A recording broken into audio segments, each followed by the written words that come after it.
The global economy is going through some very tough times right now, and I think one of the mistakes we can make is just to assume that no matter what happens, that the globalization will be fine and will remain with us. I think the historical experience should warn us about too much complacency. We've seen globalization rise and then fall once in history.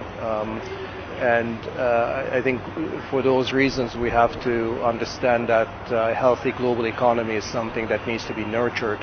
It's not something that happens on its own. I think what we need to strive for is a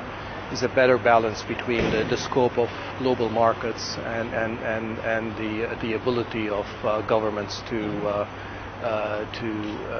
pursue the kind of policies that are conducive to economic growth and social harmony at home. The kind of policies and regulations that Brazil and China or Turkey need are very different from those that Europe needs, and even among the advanced countries there is a fair amount of substantive difference of views between the US and Europe, and even within Europe, on what are the appropriate regulatory approaches to financial markets, for example. I think we've moved a little bit in our understanding of what the role of trade policies, free trade, trade liberalization are in promoting economic growth and development. I think there was maybe about 10-15 years ago there was a very strong consensus that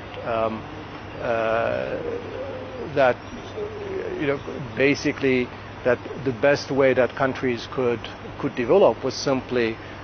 to lower their trade barriers, open up themselves to foreign trade, foreign investment, foreign capital flows, and that there would almost be an automatic process of economic growth, that as you join the world economy, that this would be a fundamental force driving domestic growth. What we've understood since then is that actually the countries that do best with globalization, that are able to undertake, that are able to leverage globalization to their benefit,